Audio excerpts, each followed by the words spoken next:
कुछ एस्ट्रोलॉजर भी कहते हैं, बहुत से लोगों का मानना है कि डायमंड सबको सूट नहीं करता है। वो जो स्टोन होते हैं उनके वेट के हिसाब से लिया जाता है कि अगर 70 केजी वेट है तो 7 कैरेट, 80 केजी वेट है तो 8 कैरेट। एस्ट्रोलॉजी की बात करें तो बड़े स्टोन ही पहने और ज्वेलरी के हिसाब से कोई भी पहन सकते, क्योंकि इतने छोटे होते हैं वो, तो उसका कोई फर्क और इफेक्ट नहीं पड़ता है। असली डायमंड अगर हम लेने जा रहे हैं तो कैसे पहचान सकते हैं? डायमंड ज्वेलरी जब भी परचेज करें तो उसको परचेज करने के साथ साथ उसका सर्टिफिकेट जरूर ले देते हैं। तो उस सर्टिफिकेट में ये ऑथेंटिकेशन क्लियर हो जाता है कि ये डायमंड ओरिजिनल है या नहीं है। जो खुद का सर्टिफिकेट देते हैं ना सर, वो अपना वेट में भी वेरिएशन रख सकते हैं, क्वालिटी में भी रख सकते हैं। हो सकता है डायमंड ओरिजिनल हो, क्योंकि हीरा तो फिर आपके ज्वेलरी में जड़ा हुआ है, अब तो वेट में ऑथेंटिकेशन आपको नहीं मिल सकता है। ब्रांडिंग में भी रेट का बहुत मार्जिन फर्क आ जाता है, तो ये रेट का इतना डिफरेंस क्यों होता है? जितना बड़ा ब्रांड उतना डायमंड महंगा, और उनका खुद का सर्टिफिकेट, यहीं पे लोगों का ट्रस्ट गड़बड़ होता है। तो गोल्ड का जो मार्केट खुला हुआ है उसमें तो सारी चीज़ें लोगों को पता है कि इतना नहीं इतने रेट का है, और आज का रेट 24 कैरेट का ये है या फिर 18 कैरेट का ये है, लेकिन डायमंड में नहीं पता चलता है। तो ये है असली और ये है नकली, लेकिन हम पहचान नहीं सकते। मोजोनाइट उसको बोलते हैं, CVD बोल सकते हैं, मोजोनाइट लैब ग्राउंड डायमंड बोल सकते हैं। ये जो चीज़ें होती है ना, आपको लगता तो है कि ये ठीक है, लेकिन वो एक तरीके से शीशा, आप शीशा ही पहन लो ना। लेकिन लोग तो कहते हैं कि ज्वेलरी में पहनने के बाद में कोई बता नहीं सकता है। ज्वेलर से परचेज करते हो तो आपको क्लियर कट रखता है कि आपको कहाँ से परचेज किया है तो आपको कितना मिलेगा। तो डायमंड के भी कुछ रेट होते हैं जो रोज चेंज होते हैं। गोल्ड एक ऐसा मेटल है जो वर्ल्ड वाइड उसके ऊपर इकोनॉमी टिकी हुई है, तो रोज उसका फ्लक्चुएशन होता रहता है। वही कहते हैं हीरे की परख तो जोहरी की होती है। मुझे भी पता चला कि लैब में डायमंड बनाए जा रहे हैं। मोजोनाइट जो होता है वो कभी छोटा नहीं होता है, वो बड़े ही होते हैं पीसेस, और उसको एस्ट्रोलॉजिकल जो लोग बिलीव करते हैं उसको पहनते हैं। हीरे की चमक देखनी है तो अंधेरे का इंतजार कर, धूप में तो शीशे के टुकड़े भी चमकते हैं। जी हाँ, आज हम बात करेंगे हीरे के ऊपर।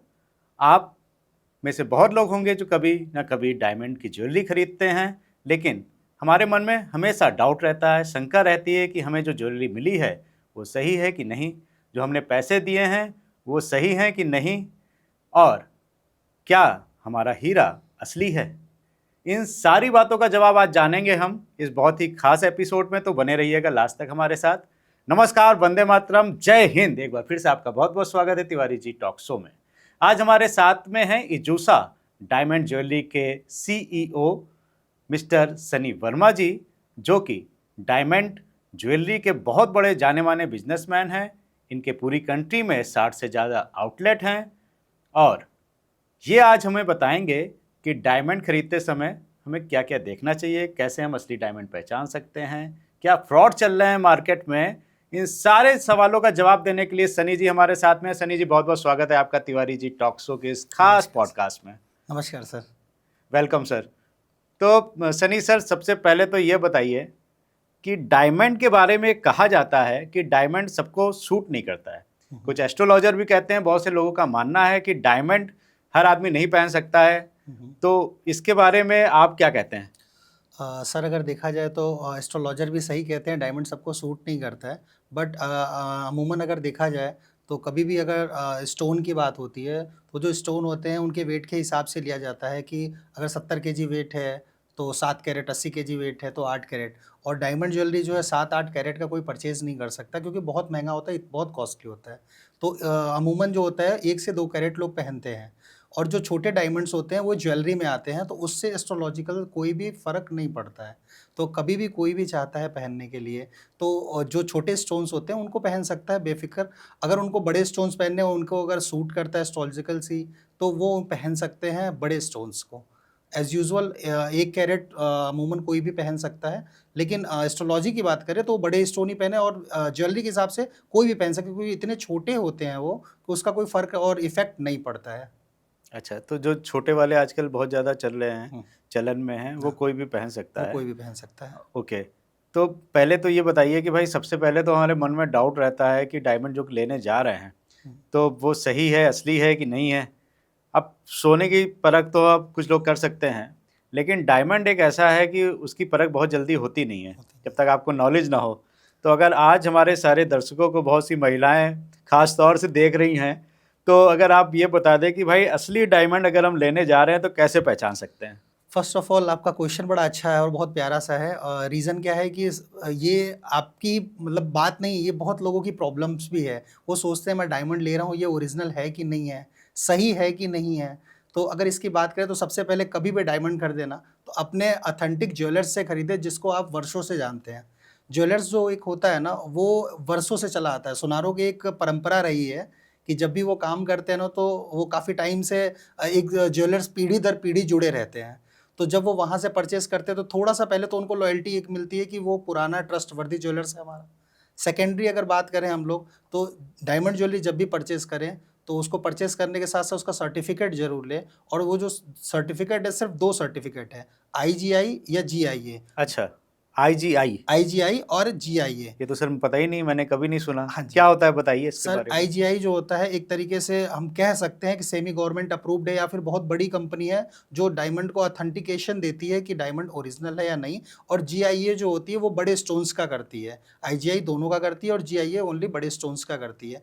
तो जब ये सर्टिफिकेट लेते हैं तो उस सर्टिफिकेट में ये ऑथेंटिकेशन क्लियर हो जाता है कि ये डायमंड ओरिजिनल है या नहीं है। अगर है तो किस क्वालिटी का है। अगर देखा जाए सर ना, तो डायमंड में बहुत सारी क्वालिटी आती है, जैसे गोल्ड में 18 कैरेट, 14 कैरेट, 22 कैरेट, हाँ, 24 वो कैरेट। वो अंदर की बात यही तो जानना है आज आपसे। तो उसमें अगर सर देखा जाए तो उसमें भी काफ़ी सारी कलर क्लियरिटी और सारी चीज़ें आती हैं। और उसके साथ-साथ जब वो सर्टिफिकेट आईजीआई का होता है तो ये ऑथेंटिकेशन क्लियर हो जाता है कि डायमंड ओरिजिनल है, ये क्लियर हो जाता है। तो मान लीजिए कि कोई है हमारा बहुत विश्वसनीय है लेकिन वो सर्टिफिकेट नहीं दे रहा है, अगर उसके पास नहीं है तो क्या करना चाहिए? सर विदाउट सर्टिफिकेट तो मुझे लगता है फिर तो शीशा ही पहन लेना चाहिए। और अच्छा। सर्टिफिकेट अगर किसी और कंपनी का वो दे रहा है तो एक बार को थोड़ा-सा आपको उससे जाँच परख लेनी चाहिए। क्योंकि विदाउट आईजीआई और जीआईए परचेज़ करना मेरे को नहीं लगता कि किसी भी बंदे के लिए ठीक है या किसी भी फैमिली के लिए या किसी भी पर्सन के लिए ठीक है। विदाउट आईजीआई आपको कोई भी ज्वेलरी नहीं परचेज़ करनी चाहिए। जो बड़े कंपनी हैं, बड़ी ज्वेलर्स, मुझे याद है मैं तनिष्क की एक मैंने रिंग ली थी वाइफ के लिए, लेकिन उसने भी मुझे सर्टिफिकेट नहीं दिया था। मैं किसी ब्रांड का नाम नहीं लेना चाहूँगा। नहीं, मैं ले रहा हूँ। आप ले सकते मैंने हैं ली सर। थी इसलिए मैं ले रहा हूँ। नहीं, आप ले सकते हैं सर, मैं किसी ब्रांड का नाम नहीं लेना। जो खुद का सर्टिफ़िकेट देते हैं ना सर, वो अपना वेट में भी वेरिएशन रख सकते हैं, क्वालिटी में भी रख सकते हैं। हो सकता है डायमंड ओरिजिनल हो, लेकिन वेट में वेरिएशन रख सकते हैं, क्योंकि हीरा तो फिर आपके ज्वेलरी में जड़ा हुआ है। अब तो वेट में ऑथेंटिकेशन आपको नहीं मिल सकता है, हुँ। क्वालिटी में नहीं मिल सकता है, सर्टिफ़िकेट भी उनका खुद का है, तो फिर तो किसी भी रेट में आपको दे सकते हैं। और ये सर्टिफिकेट गवर्नमेंट अप्रूव्ड, गवर्नमेंट जारी करती है? सेमी गवर्नमेंट कह सकते हैं। एक्चुअली ये एक ऐसी कंपनी है जो मतलब वर्ल्ड वाइड काम करती है। वो सिर्फ इंडिया में ही नहीं है, जो कि वर्ल्ड वाइड काम करती है। और जितने भी ज्वेलर्स हैं वो सारे लोग जानते हैं कि IGI is the best. Hmm. Best है डायमंड सर्टिफिकेट के लिए आईजीआई और जीआईए बेस्ट सर्टिफिकेट माना जाता है। और इसके साथ-साथ जो है जब भी एक कस्टमर जो है ना ज्वेलर्स के यहाँ से परचेज़ करता है तो सिर्फ आईजीआई एक अलग चीज़ हो गई। आईजीआई के साथ-साथ ना किसी ब्रांड का हो वो, और ब्रांड ऐसा ना हो कि वो खुद का सर्टिफिकेट देता हो, ब्रांड ऐसा हो जो आईजीआई देता हो। उस अच्छा। ब्रांड को देखते हुए फिर आप परचेज़ करिए। क्योंकि मैं अभी आपने थोड़ी देर पहले बोला ना कि मैंने परचेज़ किया था किसी ब्रांड से, उन्होंने अपना खुद का सर्टिफिकेट दिया। हुँ। सर वो खुद का सर्टिफिकेट देंगे, फिर वो बोलेंगे 100% वापसी भी है। आज की डेट में सर पॉसिबल है किसी लग्ज़री आइटम का 100% वापसी? वो बोलेंगे 100% वापसी भी है, 100% रीसेल वैल्यू, कैसे सर? हुँ। फिर वही हो गई, उनकी चीज़ें हैं, अपने हिसाब से वो मैनेज करेंगे। हुँ। तो एक कस्टमर अगर जा रहा है परचेज़, देखिए डायमंड कोई ऐसी चीज़ तो है नहीं कि रोज़-रोज़ आदमी लेता है। ख़ास तौर से मिडिल क्लास के तो ले ही नहीं पाते हैं, खैर। लेकिन डायमंड लेने जो जा रहे हैं, तो आपकी समझ से, आपने तो बहुत रिसर्च किया होगा क्योंकि आप इस बिज़नेस में हैं। तो एज़ ए कस्टमर क्या-क्या 3-4 गलतियाँ जो हर आदमी कर रहा है, अगर आप बताएँ तो बड़ा फ़ायदा रहेगा? फर्स्ट ऑफ ऑल यहाँ डायमंड की तो बात कर रहे हैं हम लोग, लेकिन डायमंड जो होती है वो ज्वेलरी में होती है, तो उसके साथ-साथ गोल्ड का भी ध्यान रखना है आपको कि हुँ। डायमंड जब परचेज़ कर रहे हैं तो गोल्ड ज्वेलरी के साथ हो। पहले तो सबसे पहले आप अपने ऑथेंटिक ज्वेलर्स के यहाँ से ही परचेज़ कीजिए। रीज़न क्या है कि आज की डेट में क्या है कि हॉलमार्क चल रहा है, एचयूआईडी चल रहा है, ये सारी चीज़ें क्लियर हैं कि चलो ये गवर्नमेंट अप्रूव्ड है, लेकिन उसके नाम पे भी काफ़ी मार्केट में फेक चीज़ें आ रही हैं। लोगों को सस्ता चाहिए, कैसे मिलेगा? लोग गोल्ड कैसे सस्ता परचेज़ कर सकते हैं? लोग बोलते हैं इतने परसेंट मेकिंग पे है, इतने परसेंट चीज़ों पे है, कैसे पॉसिबल है? पॉसिबल ही नहीं है। मिनिमम 10% कॉस्टिंग आती ही आती है। तो अगर 10% से आप कम बेयर कर रहे हैं तो ऑब्वियस सी बात है कहीं न कहीं से तो आप ठगे जा रहे हैं। ये हो गई गोल्ड की बात। अब आ जाते हैं हम लोग डायमंड पे।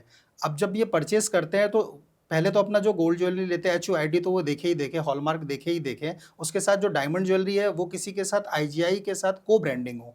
ओनली IGI वो ऑथेंटिकेशन तो है कि ये ओरिजिनल है, बट वेट जो होता है वो आप उसमें प्लस है माइनस है, क्वालिटी क्या है क्या नहीं है, वो सारा का सारा IGI तो है। लेकिन अगर को ब्रांडिंग होती है किसी ब्रांड के साथ ना, तो IGI पे और ज़्यादा ट्रस्ट बढ़ जाता है कस्टमर्स का, क्योंकि एक ब्रांड के साथ और IGI दोनों अपने आप को मिलकर कोलाबरेट कर रहे हैं, तो एक ऑथेंटिकेशन थोड़ा ज़्यादा हो जाता है, तो वो बेस्ट हो जाता है।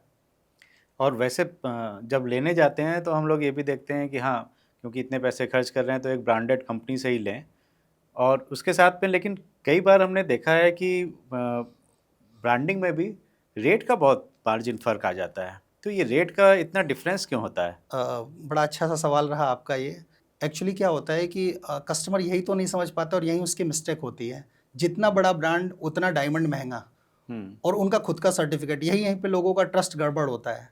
तो जब ब्रांड के ऊपर आप ब्रांडिंग करते हो, उस पे जो खर्च करते हो, कॉस्ट कहाँ आती है? गोल्ड का मार्केट बिल्कुल खुला हुआ है। तो गोल्ड का जो मार्केट खुला हुआ है उसमें तो सारी चीज़ें लोगों को पता है कि इतना नहीं इतने रेट का है, और आज का रेट 24 कैरेट का ये है या फिर 18 कैरेट का ये है। लेकिन डायमंड में नहीं पता चलता है कि इसका रेट क्या है, इसका रेट क्या नहीं है।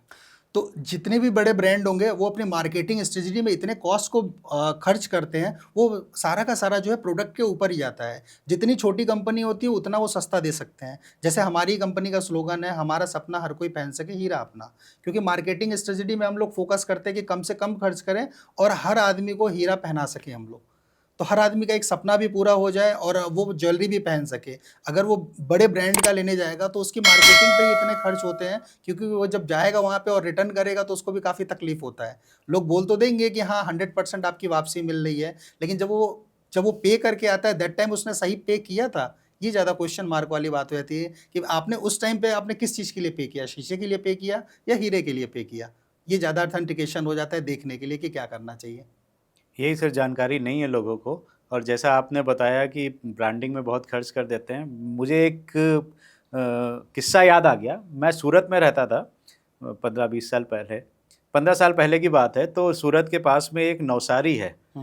नवसारी में जब मैं जाता था तो सुबह एक जैसे चाय की दुकान होती है, एक टपरी होती है, तो वहाँ पे एक छोटा सी एक लकड़ी की चाय की दुकान की तरह था। वहाँ सुबह सुबह 7-8 बजे मजमा लगा होता था, 100-200 आदमी खड़े रहते। तो एक बार देखा मैंने, निगलेक्ट किया कुछ होगा। 2 बार देखा, तो एक बार मैंने वहाँ के जो लोकल थे उनसे पूछा, मैंने कहा भाई ये क्या है, यहाँ पे रोज 200-250 आदमी खड़े रहते हैं तो क्या? तो बोले तिवारी जी ये जो है ना, आपको पता है ये जगह, ये सुबह सुबह 7 बजे से लेके 10 बजे यानी 3 घंटे में यहाँ करीब 100-200 करोड़ का धंधा हो जाता है। धंधा हो जाता है। मैंने कैसे कैसे ये रॉ जो हीरा आता है खान से निकल के, अब वो पता नहीं कैसे वो लीगल है इलीगल है कैसे, तो यहाँ पे बोली लगती है और बड़े से बड़े व्यापारी आते हैं यहाँ पे भारत के, और वो लेके जाते हैं अनपॉलिश्ड हाँ जी, रफ डायमंड। और रफ डायमंड। तो मैंने कहा भाई ये तो बड़ा इंटरेस्टिंग है। तो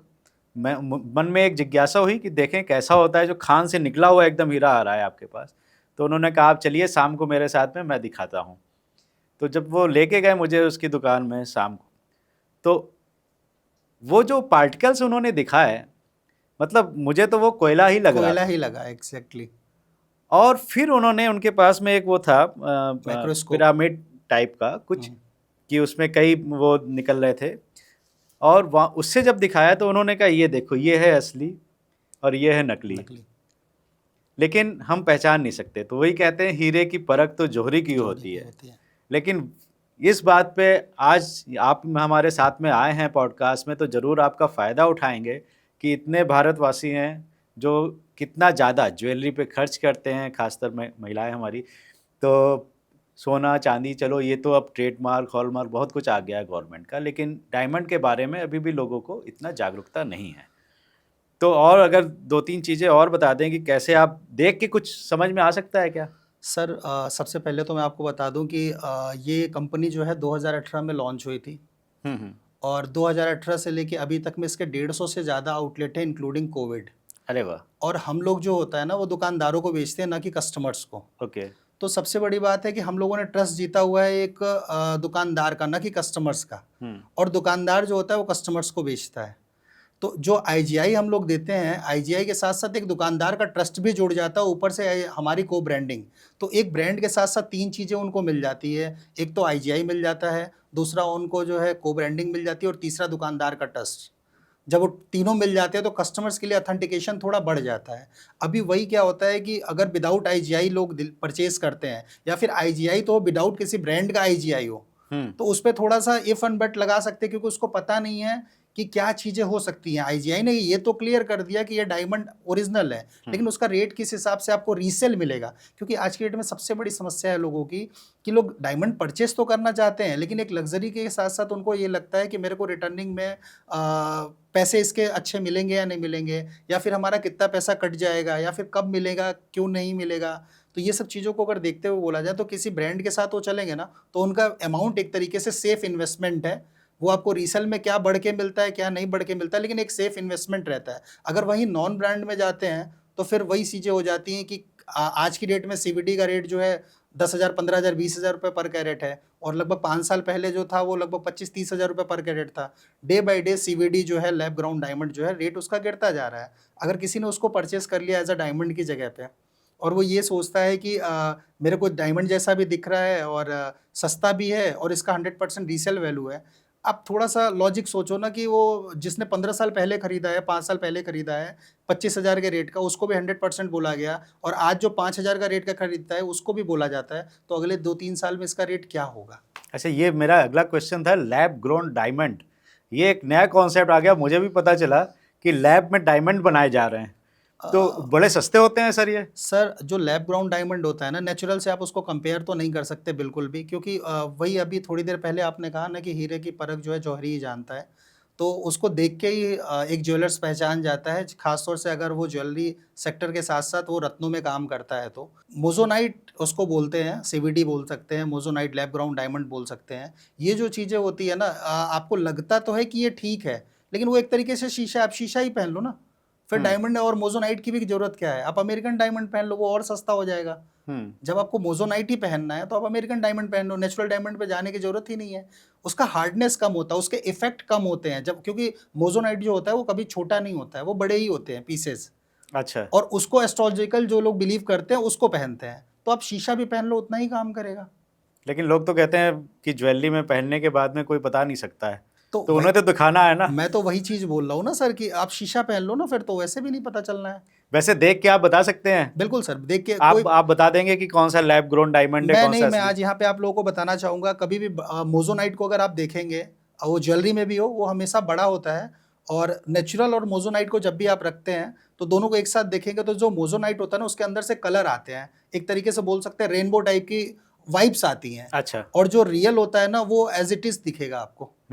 और जो मोजोनाइट उसमें रेनबो दिखेगा ही दिखेगा, वो सतरंगी टाइप का होगा, तो आपको पता, उसकी हार्डनेस भी थोड़ी सी कम होती है, लेकिन वो मशीन से ही पता चल सकता है। लेकिन जो देख के होता है वो मोजोनाइट, ये पता चल सकता है। आप कंसीडर कर रहे हैं मेरे रिंग पे भी मैं ध्यान दे रहा हूँ। मैं देख रहा हूँ कि आपका डायमंड उससे कौन कौन सी कितने रंग निकल रहे हैं, वो मैं देख रहा हूँ। नहीं नहीं, बिल्कुल बढ़िया है वो। फिर मैं आपको आफ्टर दिखा दीजिए एक बार ऐसे। हाँ। ये तो वही। तो यहाँ से ऐसे नहीं पता चले, जब वो नेचुरल आंखों से देखा जाएगा तभी पता चलेगा, कैमरे में तो कोई उसको जस्टिफाई नहीं कर सकता है। तो वही चीज़ है, अगर आपको मोजोनाइट ही पहनना है तो आप उसमें भी इन्वेस्ट क्यों कर रहे हो, आप फिर शीशा ही पहन लो। ठीक है, लेकिन ये लैब ग्रोन डायमंड का भी नया कॉन्सेप्ट आया, और वो बहुत सी इस बात पे कहते हैं कि ये ब्लड फ्री है, क्योंकि हीरा निकालने में जो खाद्यान्न में बहुत से मजदूर मर जाते हैं और बहुत उसमें कई हत्याएं हो जाती हैं इस तरह से। लेकिन ये जो लैब ग्रोन डायमंड है, ये डायमंड की तरह का ही है, लैब में बनाया गया है, तो ये आप पहनिए, बड़ा अच्छा है, इफ़ेक्टिव है और सस्ता है। सर मार्केट में तरह तरह मिडिल के, क्लास के लिए तो सर अच्छा ही है ना? नहीं, अगर मैं बात करूं तो इजुशा डायमंड ज्वेलरी की, मैं अपनी खुद की कंपनी की बात करूं तो 15 से 20,000 रुपए में आज की डेट में आपको लेडीज रिंग मिल जाएगा, 25 से 30,000 रुपए में आपको जेंट्स रिंग मिल जाएगा। अच्छा। ये तो बात हो गई कि ज्वेलरी की, लेकिन अगर आप बात करते हैं मिडिल फैमिली, वो अगर उसको पहनना ही है तो जरकन पहन ले, क्योंकि अच्छा। वो जो इन्वेस्टमेंट कर रहा है डायमंड के नाम पे या मोजोनाइट के नाम पे, वो बिल्कुल जीरो है, रीसेल वैल्यू उसकी जीरो है। अब आप एक कॉमन सेंस समझ के चलिए कि आपको किसी ने 50,000 रुपए दे दिए किसी शीशे के, वो आपको 10 साल बाद आके वापस बोलेगा कि मेरे को मेरे 50,000 दे दो, अपने शीशे ले लो, और आप डेली लोगों को बेच रहे हो, तो आपको क्या फ़र्क पड़ता है? कोई फ़र्क नहीं पड़ता, क्योंकि आपने इन्वेस्टमेंट कुछ किया ही नहीं है। हम्म। आप तो उस पैसे को लेके 10 साल यूज़ किया और 50,000 का 50,000 10 साल बाद वापस कर दिया। हम्म। तो उस पैसे को तो आप रोटेट कर रहे हैं ना, तो अगला आदमी 50,000 इन्वेस्ट क्यों करे? इससे अच्छा वो शीशा पहन लेना। अगर आप कहीं और बेचते हो, आपने जहाँ से परचेज़ नहीं किया, कहीं और से जाके बेचते हो, तो हो सकता है आपको थोड़ा कम मिले। लेकिन अगर इसीलिए बोल रहा हूँ ना कि अपने ऑथेंटिक ज्वेलर से ही खरीदें, जो पुश्तों से चली आ रही है, जो पीढ़ियों से चली आ रही हैं, उन्हीं से खरीदें आप सिर्फ, ताकि आप उनको रीसेल कर पाएँ और सही आपको पैसा भी मिल पाए।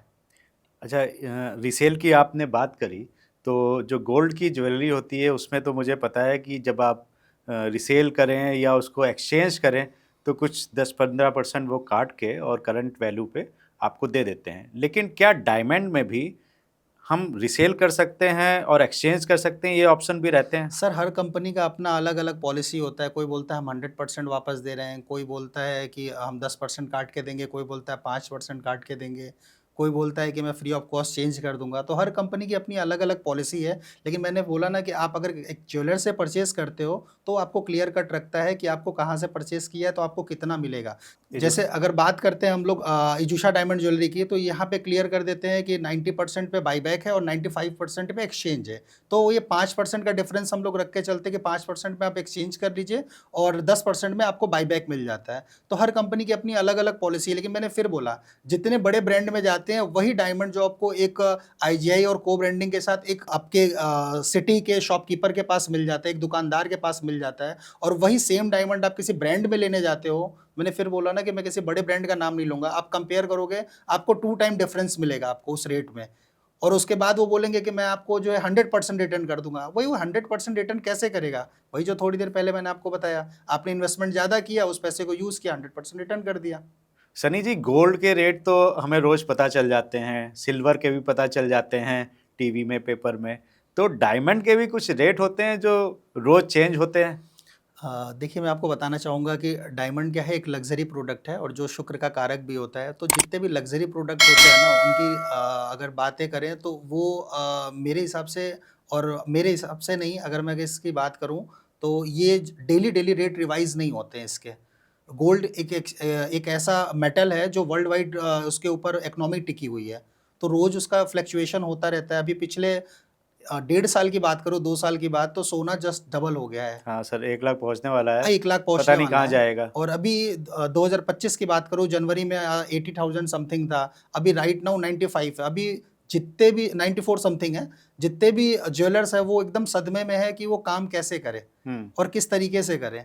तो ये तो ये बात उनका हो तो गई। फायदा हो रहा है सर, सदमे नहीं में क्यों है? सर, फ़ायदा ये सर उनका जो माल रखा है वो भी बढ़ रहा है, जो बेच रहे हैं उसमें भी प्रॉफिट और मार्जिन बढ़ रहा है। सर, ये क्वेश्चन तो मुझे लगता है कि इंडिया की जितनी पॉपुलेशन है सबकी होगी, उनको माइंड में लगता है कि एक ज्वेलर्स का फ़ायदा हो रहा है। सर, मैं आपसे पूछता हूँ, आप ज्वेलर्स नहीं, आप एक दुकानदार हो। आपके यहाँ जब सेल होगी तो आपको प्रॉफिट मिलेगा, या फिर आप रखे हो बस उसको बढ़ाते रहोगे तो आपको प्रॉफिट नहीं, होगा? ऑफकोर्स सेल होगी। तो सर, सेल नहीं होती है। जब रेट बढ़ते हैं तो क्या बात कर ऑटोमेटिक, रहे हैं सर? सर जब इंडिया कल्चर सर कौन से अपने बहू बेटी की शादी में नहीं देगा जब सर? इंडिया में तो खरीदना ही खरीदना है ज्वेलरी, आप छोड़ दीजिए, ना ना कोई भी रेट हो सर।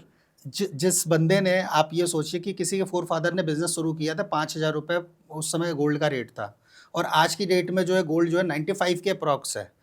अगर वो बंदा बिजनेस कर रहा है, तो अगर वो 95 बेचेगा तो उसको दुकान तो बंद करनी नहीं है, उसको तो वापस से बिजनेस करना ही है ना। तो 95 बेचेगा तो 95 का खरीदेगा भी तो, क्योंकि वो दुकान में उसको स्टॉक तो चाहिए ना। और अगर यही बात कर लेते हैं कि उसको सेल आउट करके उसको रिटर्न करना है, तो फिर तो भाई उसको प्रॉफिट हो सकता है, लेकिन वो बिजनेस तो बंद नहीं कर रहा है। तो उसमें कस्टमर्स का फुटफॉल तो कम होता है ना। अभी आप 10,000 रुपये का रेट सस्ता कर दीजिए, देखिए जिनको नहीं लेना है वो भी आ जाएंगे कि इन्वेस्टमेंट कर देते हैं। और जैसे ही लोग सुनते हैं गोल्ड महंगा हो रहा है, तो जिनको 10 ग्राम का लेना है वो 5 ग्राम का लेते हैं। तो ये लगता है लोगों को, सही बात है। ये लगता है लोगों को, हाँ, लेकिन अभी ऐसा नहीं 85 है। हो जाए तो सब खरीद लेंगे, सब खरीदने क्योंकि लगेंगे। 95 टच कर गया है तो फिर जाएगा 95। 95 तो इन्वेस्टमेंट वाले भी आ जाएंगे। तो लोगों के माइंड में ऐसा रहता है कि गोल्ड महंगा हुआ तो दुकानदारों का बड़ा फायदा हो गया। अरे भाई, उनके फादर ने जब शुरू किया तो 5,000 का था, तब भी वो सोना रखे थे। आज 95 है तो भी वो रखे हुए हैं सोना। कल को 2 करोड़ भी हो जाएगा तो भी वो सोना रखे ही रहेंगे, क्योंकि उनको बेचना तो सोना ही है ना, और वो उसी रेट का खरीदते भी हैं। तो एक उनका बिजनेस है, वो टर्नओवर है, जितना ज़्यादा सेलिंग होगा उतना ज़्यादा प्रॉफिट होगा। जब वो सेलिंग ही नहीं होगा तो प्रॉफिट क्या होगा? अच्छा सनी जी, एक चीज़ और है, किसी ने मुझे ये कहा था कि डायमंड ज्वेलरी में लगने के बाद में कोई भी पकड़ नहीं सकता है कि वो असली है कि नकली है। अगर एक जौहरी है ना, तो वो देख के बता देगा कि डायमंड असली है या नकली है। मैं खुद की बात करता हूँ, मैं रिसेंटली एक सेलिब्रिटी की वाइफ से मिला था और उन्होंने टोटली जितनी भी ज्वेलरी पहनी हुई थी, टोटली मोजोनाइट की ज्वेलरी पहनी हुई थी उन्होंने, सीवीडी जिसको बोल सकते हैं या लैब ग्राउंड डायमंड बोल सकते हैं। वो इतने बड़े बड़े पीसेस था ना कि उसको देख के ही पता चल रहा था वो क्या है। लेकिन वही बात है ना कि पहनता कौन है। अब जिसको नहीं पता है, किसी बड़े सेलिब्रिटी ने पहन लिया तो सबके लिए तो डायमंड ही हो गया ना। वो शीशा भी पहनेगा तो भी डायमंड हो गया, और नॉर्मल कोई बंदा पहन लेता है तो फिर ये लगता है कि बस ऐसे ही पहना होगा कुछ भी। तो कीमत जो है वो पहनने वाले की है। कीमत जो होती है वो पहनने वाले की होती है। तो भैया अपना जो है कद वो बढ़ाओ, वो बढ़ाओ तो उसके बाद में फिर लैब ग्रोथ डायमंड भी पहनोगे तो लोगों को लगेगा कि लगेगा हाँ कि हीरा पहना है। ये हीरा है असली, हम्म। क्योंकि इन्होंने पहन रखा है। तो सर चलिए, आपसे बहुत नई नई जानकारी मिली।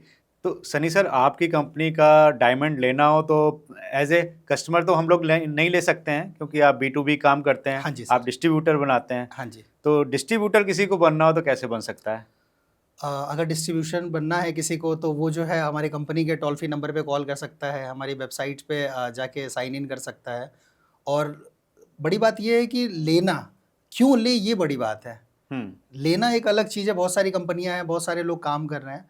हमारी कंपनी से जुड़ने के बाद उसको 2025 में कम से कम 25 ऐसे रीज़न मिलेंगे जिसके वजह से वो हमारी कंपनी से जुड़े। तो 25 ऐसे रीज़न है जो एक ज्वेलर्स समझ सकता है। मैं अगर वहाँ पे डिस्क्लोज करूँगा तो ज़्यादा उनको समझ में आएगा। शॉर्टकट में अगर बता दूँ तो कभी भी उनको कोई भी प्रॉब्लम नहीं होती है। उनको एक्सचेंज करना हो, उनको साइज़ का कोई मेज़रमेंट हो, उनके स्टोन्स गिर जाते हैं, सब कुछ कंपनी उनको बैक सपोर्ट करती रहती है। तो अगर हम बात करें एक ज्वेलर्स की, तो ज्वेलर्स को एक बार ज़रूर विज़िट करना चाहिए। हमारे टोल फ्री नंबर पे कॉल करें या हमारे वेबसाइट पे विज़िट करके वो आगे की जानकारी ले सकते हैं। वो हमने डिस्क्रिप्शन में दे रखा है सर की वेबसाइट और कॉन्टैक्ट नंबर, आप उनसे बात कर सकते हैं। और एज ए कस्टमर अगर मुझे कभी लेना हो तो मुझे कैसे सर्च कर सकता हूँ कि मेरी सिटी में आपका कोई डिस्ट्रीब्यूटर है कि नहीं है? सर आप अगर सर्च करेंगे गूगल पे तो आपको ऑलमोस्ट चीज़ें दिख ही जाएंगी। अगर नहीं दिखती हैं तो आप कंपनी के वेबसाइट पे जाके वहाँ पे आप अगर लॉगिन करते हैं तो नियर बाई जो भी डिस्ट्रीब्यूटर होगा वो आपको जाके डिलीवर्ड कर देगा। तो आपको ऐसे भी परचेज़ कर सकते हैं। और उसके साथ साथ परचेजिंग एक अलग चीज़ है। आप ये सोचिए ना, डायमंड इतना प्रीशियस होता है। लोगों के साथ बोलते हैं ना कि हम लोग हीरा नहीं बेचते सर, एक सुख बेचते हैं। और सुख जो होता है एक मोमेंटो के साथ होता है, एक मूवमेंट होता है डायमंड ज्वेलरी के साथ। क्योंकि किसी के भी घर में जो है ना 500 ग्राम गोल्ड ज्वेलरी हो सकती है, लेकिन डायमंड के नाम पे 2-4 आइटम्स ही होते हैं। जैसे कि बोल सकते हैं कि उसको फर्स्ट नाइट पे मिला या उसके बर्थडे पे किसी ने दिया। तो आप ये सोचिए कि किसी को सरप्राइज़ देने के लिए किसी ने अगर डायमंड परचेज़ किया है, लेकिन फिर भी उसको जो है साइज़ पूछना पड़ेगा कि मेरी वाइफ़ या मेरी मम्मी किस साइज़ का रिंग पहनती है। और ना चाहते हुए भी जो है आपको पता चल जाएगा कि भाई आज मेरे को या उनकी वाइफ़ को या उनकी मम्मी को कि आज मेरे को ये गिफ्ट आने वाला है, या फिर साइज़ पूछा है तो कोई ना कोई बात है। लेकिन हमारी कंपनी का आप प्रोडक्ट लेके जाओ, 7 दिन के अंदर फ्री ऑफ कॉस्ट चेंज कर दो, जो रिटर्न में हम लोग देते हैं। एक्सचेंज करके आप दूसरा लेके जाओ, बिना बताए लेके जाओ, उनको प्रेजेंट करो, साइज़ का कोई इशू हो, कोई भी दिक्कत परेशानी हो, स्टोन गिर जाता हो, 0 से लेके 7 सेंट तक का फ्री ऑफ कॉस्ट चेंज हो जाता है। तो आप टेंशन फ्री होके लेके जाओ, और टेंशन फ्री होने के बाद वहाँ पे आप प्रेजेंट करो। प्रेजेंट करने के बाद साइज़ का कोई इशू, प्राइस का कोई इशू, फ्लक्चुएशन का कोई इशू, किसी भी तरीके का कोई इशू है, आप फ्री ऑफ कॉस्ट चेंज कर सकते हैं 7 दिन के अंदर। 7 दिन के अंदर। ये हमारे यहाँ एक ऐड भी शूट हो रहा है जिसको हिमानी शिवपुरी जी ने शूट किया हुआ है, तो आप यूट्यूब पे देख भी सकते हैं इसको। चलिए, तो बहुत अच्छी बात है कि अगर आपको एक्सचेंज करना है तो 7 दिन के अंदर एक्सचेंज Free of कर cost। सकते हैं।